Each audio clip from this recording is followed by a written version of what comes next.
Hello everyone, my name is Harry. I decided to make this video after CitizenCon 2024 to share with you my thoughts, feelings and opinions about a game we've all probably heard about.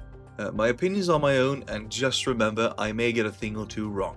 So this is going to be my longest video yet, and I've never done quite anything like this before, so I really hope that you will enjoy, and just do note, I won't specifically be talking about stuff that happened during CitizenCon, but more or less my opinions on the project as a whole since I started backing a decade ago. Citizen of the Stars. So a decade has passed since I first convinced my dad to let me use his PayPal to pledge for a $45 Aurora Legionnaire. Back in those days, all we had was the hangar module, where you could only look at and admire your purchase. I distinctly remember not surpassing 10 FPS at the time. I walked around my Aurora Legionnaire, admiring it for about 15 minutes, where I dreamt of all the things I would do once the game finally starts.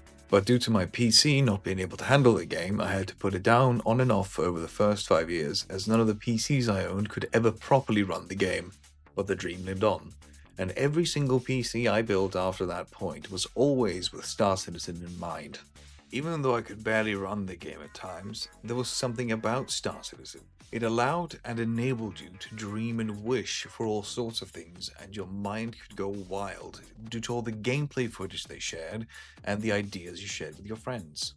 And my own mind was especially running wild during this time, as I was riding off with a high from the end of the Mass Effect series and Halo Reach. The game seemed perfect for me and my friends, and that is why we all decided to back. Which brings us to today. Full disclosure before I go any further though, I am a concierge level backer, and I remember roughly 2 years ago receiving the message and taking it like many others did. Pancake.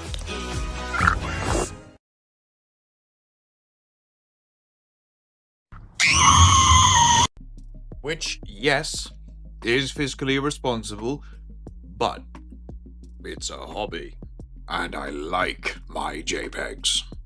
But you can basically say at this point I'm quite invested in the success of the project.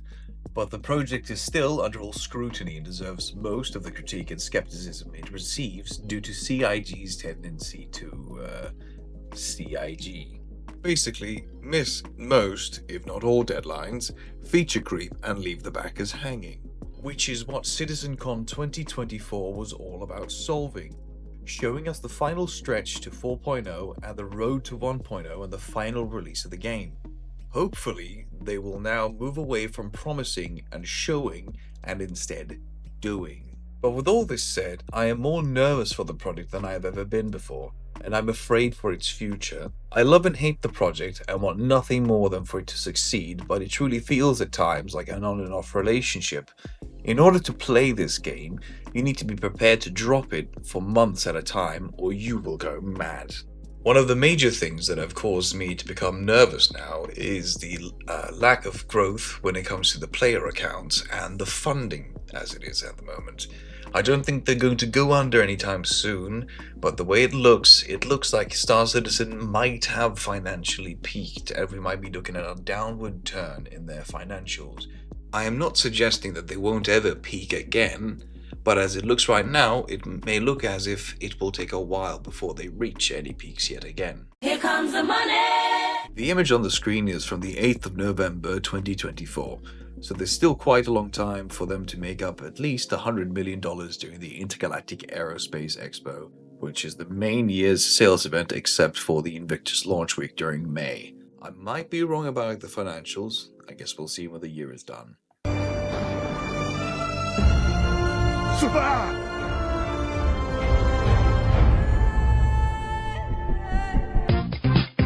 Star Citizen is the buggiest semi-mainstream game that I have ever played in my entire life.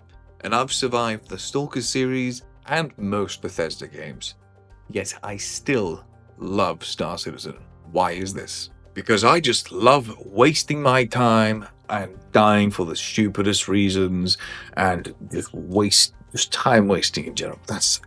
I love it. It's the best thing ever when an elevator eats you up, or your ship randomly explodes, or you fall through the very bowels of the earth. Or no, not really. The main reason why I play Star Citizen is because of the amazing communities that I've both made and met during my time playing the game. When you play Star Citizen, you will get a chance to meet the most respectful, friendliest, kindest, and most generous people that you never thought you'd be able to meet just by playing the game and being decent enough yourself.